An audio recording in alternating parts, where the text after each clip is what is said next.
मंच पर विराजमान बिहार के राज्यपाल श्रीमान रामनाथ कोविंद जी, बिहार के मुख्यमंत्री श्रीमान नीतीश कुमार जी, पंजाब के मुख्यमंत्री सरदार प्रकाश सिंह बादल जी, केंद्र में मंत्रिपरिषद के मेरे साथी श्रीमान रामविलास पासवान जी, श्री रविशंकर प्रसाद जी, पंजाब के उप मुख्यमंत्री श्रीमान सुखबीर जी, केंद्र में मंत्रिपरिषद में मेरे साथी हरसिमरत कौर जी, गुरुद्वारा पटना साहिब के अध्यक्ष श्रीमान अवतार सिंह जी, सिख गुरुद्वारा प्रबंध कमेटी के अध्यक्ष श्रीमान के.आर. बांधुगर जी और विशाल संख्या में पधारे हुए सभी प्यारे भाई और बहनों, श्री पटना साहब गुरुजी नगरी विखे दशमेश पिता ਸਾਹਿਬ ਸ੍ਰੀ ਗੁਰੂ ਗੋਬਿੰਦ ਸਿੰਘ ਜੀ ਮਹਾਰਾਜ ਦੇ ਜਨਮ ਦਿਨ ਦੇ ਦਿਹਾੜੇ ਗੁਰੂ ਸਾਹਿਬਾਨ ਦੀ ਬਖਸ਼ਿਸ਼ ਲੈਣ ਆਈ ਸਾਧ ਸੰਗਤ ਤੁਹਾਨੂੰ ਮੈਂ ਜੀ ਆਇਆਂ ਆਖਦਾ ਹਾਂ। ਇਸ ਪਵਿੱਤਰ ਦਿਹਾੜੇ ਤੇ ਮੈਂ ਤੁਹਾਨੂੰ ਸਾਰਿਆਂ ਨੂੰ ਨਵੇਂ ਸਾਲ ਦੀ ਲੱਖ ਲੱਖ ਵਧਾਈਆਂ ਵੀ ਦਿੰਦਾ ਹਾਂ।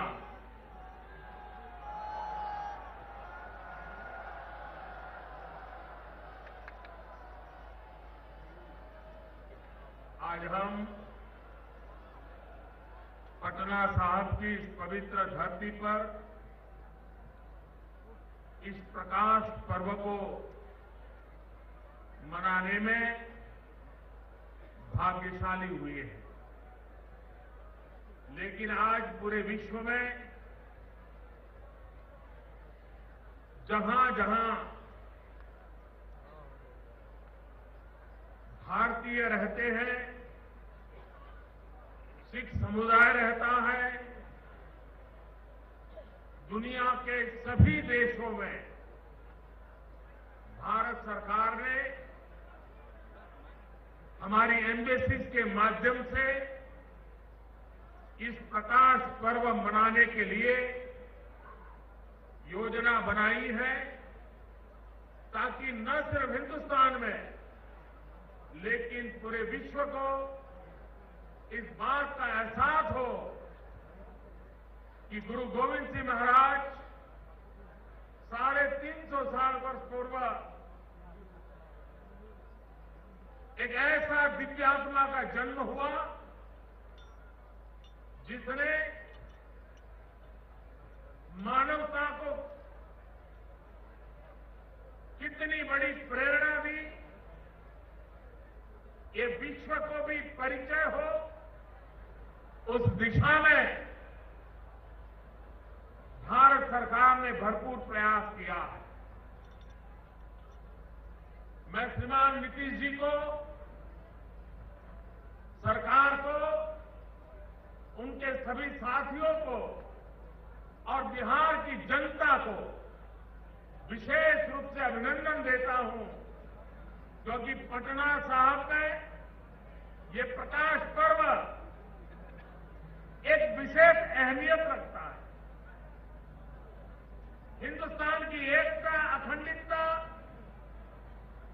भाईचारा,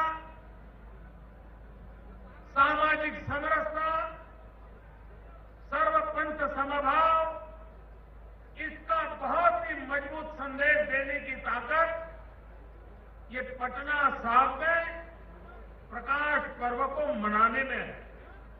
और इसलिए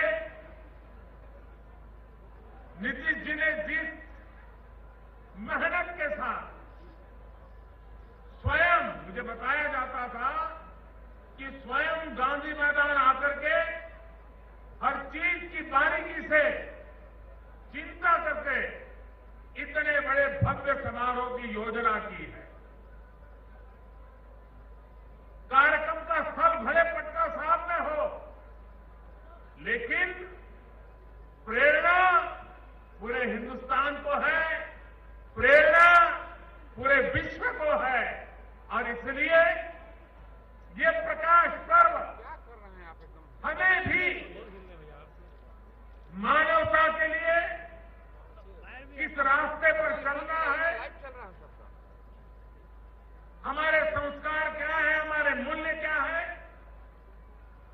मानव जात को क्या दे सकते हैं, इसके लिए एक पुनः स्मरण करके नए उमंग, उत्साह और ऊर्जा के साथ आगे बढ़ने का ये अवसर है। गुरु गोविंद सिंह जी महाराज ये त्याग की प्रतिमूर्ति थी। हम कल्पना कर सकते हैं कि आंखों के सामने अपने पूज्य पिता का बलिदान देखें और अपने ही मौजूदगी में अपने संतानों को भी आदर्शों के लिए, मूल्यों के लिए, मानवता के लिए बलि चढ़ते देखें और उसके बाद भी त्याग की पराकाष्ठा देखें। गुरु गोविंद सिंह जी महाराज भी इस गुरु परंपरा को आगे बढ़ा सकते हैं, लेकिन इनकी एक दीर्घदृष्टि थी कि उन्होंने ज्ञान को केंद्र में रखते हुए गुरु ग्रंथ साहब के हर शब्द को जीवन मंत्र मानते हुए हम सबके लिए आखिर में यही कहा, अब गुरु ग्रंथ साहब ही उसका हर शब्द, उसका हर पन्ना आने वाले युगों तक हमें प्रेरणा देता रहे। ये भी उनके त्याग की मिसाल का अंश था। उससे भी आगे जब पंच प्यारे और खालसा पंथ की रचना, उसमें भी पूरे भारत को जोड़ने का उनका प्रयास था।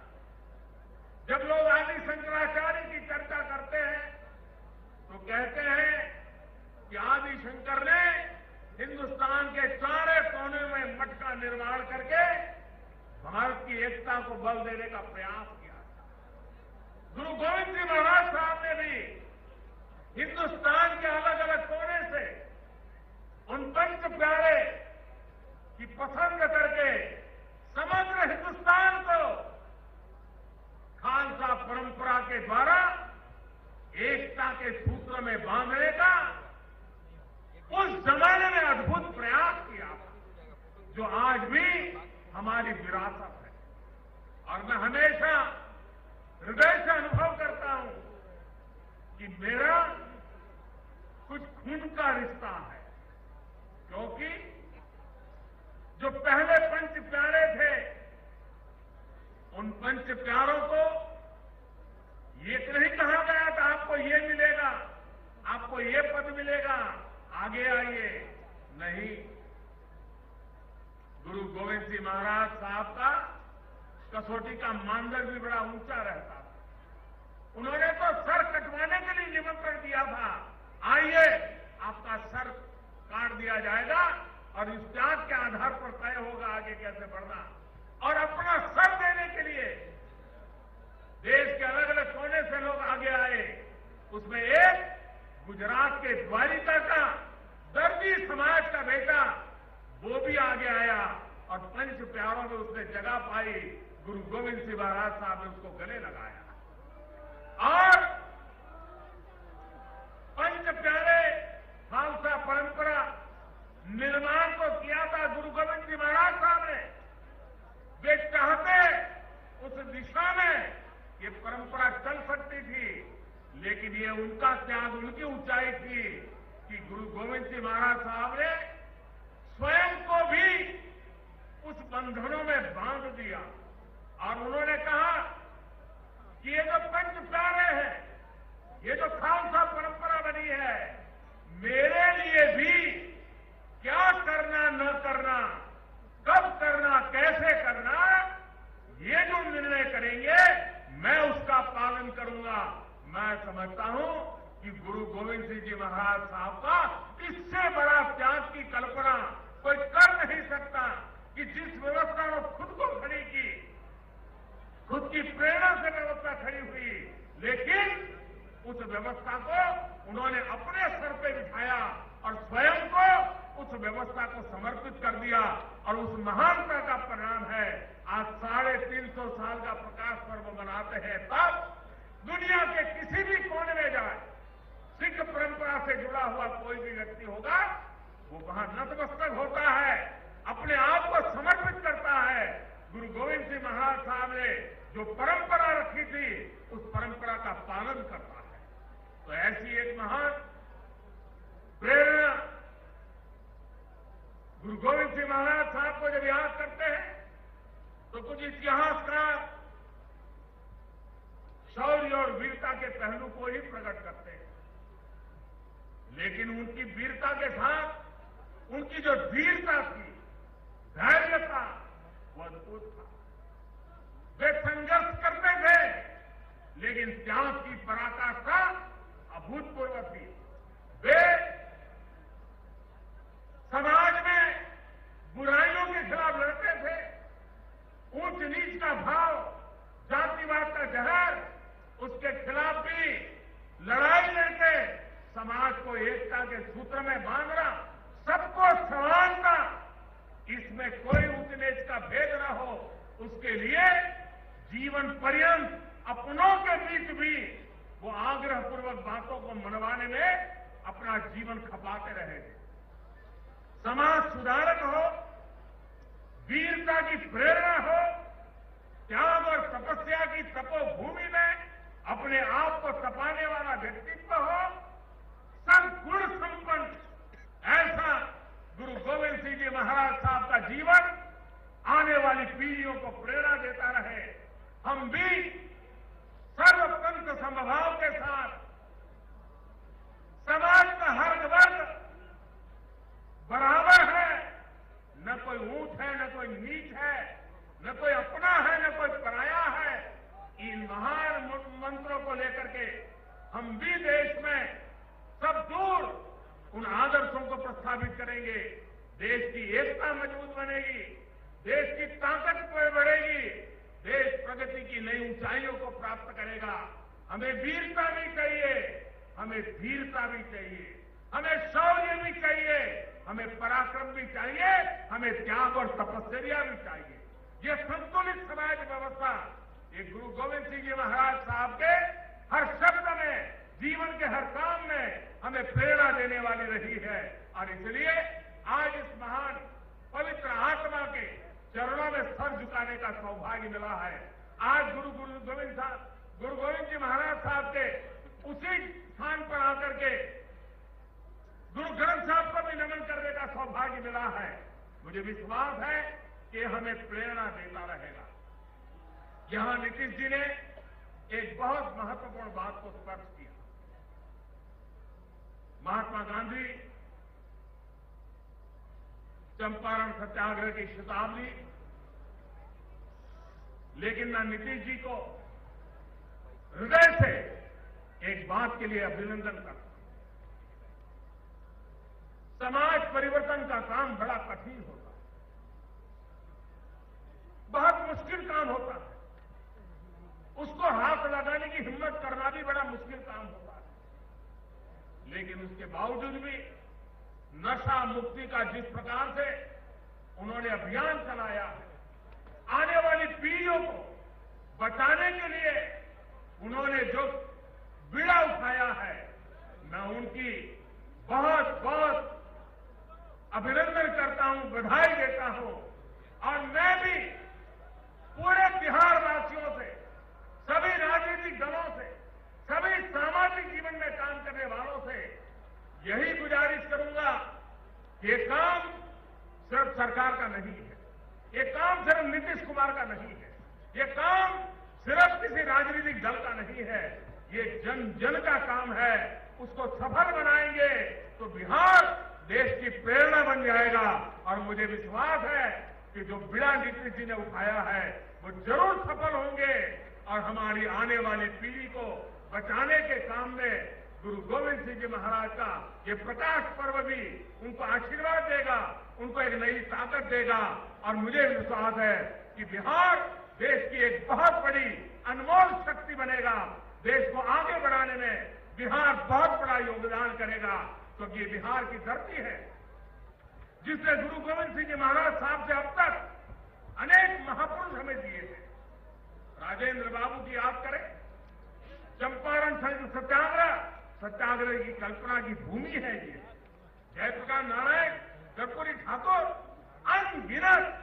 अनगिनत नर रत्न इस धरती ने मां भारती की सेवा में दिए हैं। ऐसी भूमि पर गुरु गोविंद सिंह जी महाराज वो प्रेरणा हम सबके लिए एक नया आदर्श, नई प्रेरणा, नई शक्ति देती है। इसी एक अवसर को, प्रकाश पर्व को, ज्ञान के प्रकाश को जीवन भर अपने अंदर ले जाने के संकल्प के साथ हम इस प्रकाश पर्व को मनाए। विश्व भर में जो भी भारत सरकार के अलग अलग मिशन के द्वारा, एम्बेसीज के द्वारा ये प्रकाश पर्व मनाया जा रहा है, मैं विश्व भर में फैले हुए गुरु गोविंद सिंह महाराज साहब का स्मरण करने वाले सभी जनों को अंतःकरण पूर्वक बहुत बहुत शुभकामनाएं देता हूं, बहुत बहुत बधाई देता हूं।